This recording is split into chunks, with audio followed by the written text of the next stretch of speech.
As a homesteader, I'm super thankful for my preserved vegetables that get us all the way through the winter. But there's still nothing quite like fresh growing vegetables for its nutrient density and health. But there's not much growing in the garden right now, and we're not going to be getting anything out of here for months yet. Some people come up with really elaborate growing systems to be able to grow fresh food in the middle of winter. The really good news is you don't have to do that. There's some really cheap, easy, and quick ways to provide a whole lot of fresh food for your family wherever you are, no matter what the season is. Let's go check it out.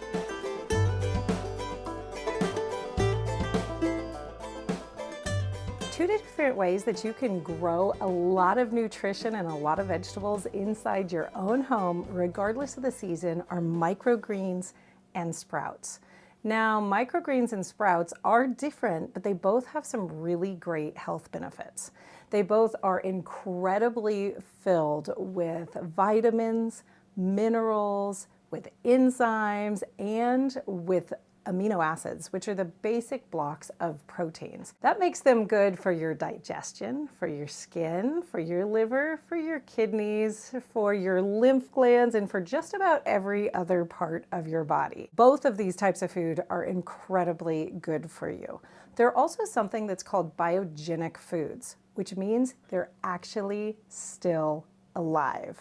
When you go to eat them, they are in their very fresh, very growing state. And especially in the case of sprouts, they are literally alive when you put them in their mouth, which means that they have a life force all of their own, which gives you extra things like extra enzymes, which not only helps with your digestion, but it also helps with your energy levels, giving you extra energy to get through your day. But what's the difference between microgreens and sprouts? Microgreens are usually grown in some sort of a medium, which means they're grown with soil, or they're grown in a coconut coir base, or a hydroponic or aquaponic system. That usually means that you have to actually grow them in something, which means you've got to have a lot more of a system to grow microgreen. Microgreens also usually require careful alignment of their light needs, their ventilation needs, and their watering needs. So in a lot of ways, a microgreen requires a lot more work and a lot more fuss. Now, unlike microgreens, sprouts are really, really easy. They're not grown in anything. They're just grown all by themselves. And while you can't grow them out as long because they don't have the nutrients that a microgreen would have in a soil, they do pack a really powerful nutritional punch, not from the soils or from any additional inputs, but because the seeds themselves contain so much energy and so much life force, all of the different things that the plants need to get started. And by growing those into sprouts, you're able to actually harvest that and get it into your body. Sprouts are usually grown in something really simple, like a jar or a bowl. They don't require any additional light inputs rather than what you already have in your kitchen.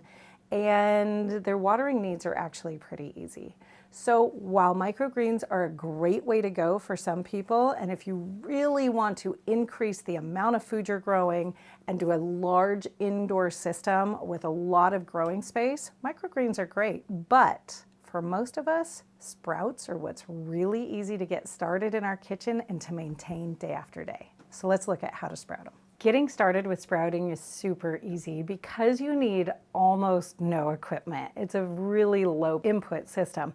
You do need some sort of a container, and you can sprout in all different size jars. What you need to know though is you need to have a lot of space. So we're going to talk about your seed to space ratio in just a second. You will want some way to rinse and to drain your seeds without letting your seeds fall out. Now these jar lids that are made just for this are super easy. You just screw them right onto the top. You can run water through them, and you can dump your jar upside down to drain everything out without losing your seeds. But if you don't have these on hand, or you don't want to get them, you could definitely just use a little bit of cheesecloth or even a paper towel over the top of your jars. You just may have to take that off, fill it with water to rinse them, and then dump it out very carefully. The one thing that you do really need to pay a lot of attention to when you're ordering is your seeds. Seeds are the basis for our sprouts. If we want really good quality, really bioactive sprouts, then we need to start with really good quality seeds. Now, I usually get mine from Azure Standard because for sprouting seeds, you can buy them really inexpensively because you use a lot more than you would use in a traditional planting method. There are all sorts of things that you can use as sprouts. But remember, unlike microgreens, where you're going to cut your sprouts in order to harvest them, you're actually consuming the seeds themselves when you're doing sprouts in this way. So traditional sprouting seeds are things with a very small seeds that grow a lot of green out of them. Things like alfalfa, I have broccoli here, radish seeds, those are all some of the top ones, but you can do fenugreek seeds, you could do sesame seeds. There are a lot of different options for sprouting seeds. You just need to look around and see what you might like. If you're not sure what to start with, take a look for some sandwich or salad mixes, where seed companies have already mixed together different types of seeds that taste great together when they sprout. That can be a really great way to go. Besides these things, all you're gonna need is some fresh water and a spot to keep your sprouts near a sink, because we'll be rinsing them regularly. In general, I like to think about the ratio of seeds to use to the amount of jar space as about 1 tablespoon per quart jar.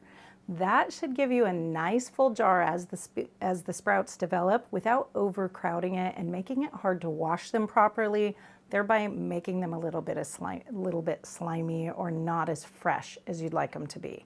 It's not good to have stinky or slimy sprouts, so you need to make sure they have enough room to move around them. Now you can use half-gallon jars, you could use gallon jars if you want to do a lot of sprouts, but I find that it's much easier to work with something about quart size. If I want to go bigger than this, I just get multiple quarts and do multiple quarts. It's just easier to handle since we'll be washing them so often. Now that said, you can also go smaller.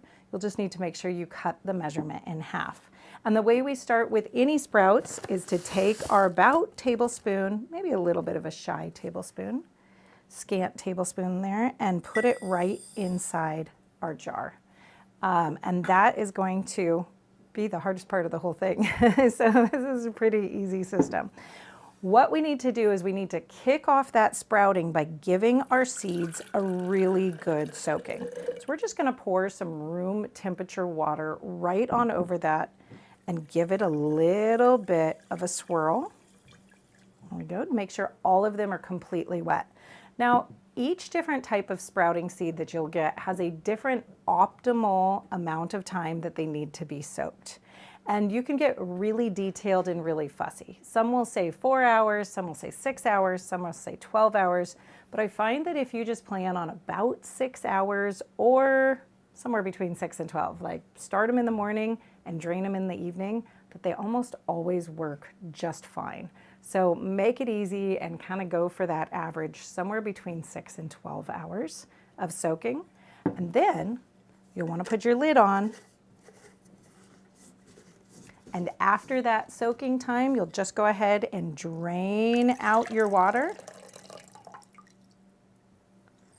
and let your seeds sit out on the counter where it's just normal room temperature. Usually if a person likes the temperature, then your seeds are going to be happy in the temperature, and just let them sit. Now, every 12 hours, you have to rinse your seeds. This is the fussy part of doing sprouts. And I know it feels a little bit fussy, but it really is very, very important. Now, you don't have to take long doing it. It can be a really simple process, pretty much exactly what we just did. Just run it under your tap water. If you're using one of these sprouting lids, you just put a little bit of water in there. Make sure you get them all kind of wet by shaking it all up and then draining it back out again. And you're gonna do that the entire time that your sprouts are growing. After about 24 hours, you're gonna start seeing your seeds start to change, and you're gonna start seeing little sprouts come out of them, and then they're gonna start growing and getting bigger and bigger. just know you can consume these at any point of the sprouting process. You don't have to wait till some magical finished point. You can eat them whenever you want. The earlier the stage is, the more closed they are, the crunchier and more seed-like they're going to be. So that would be perfect if you want to top off some maybe hamburger buns that you're making at home with some of them. You want something a little crunchy and chewy on the top, or if you're making some sort of a seedy bread that you want to put them in, or if you want to include them in any sort of a mix like a grain that you're cooking, whether that's wheat or rice or oats or anything like that. You can just toss those right in right at the very beginning stages. As they get more vegetative, you'll see more and more green, more and more tails. A lot will start happening in here, and this jar will start to fill up.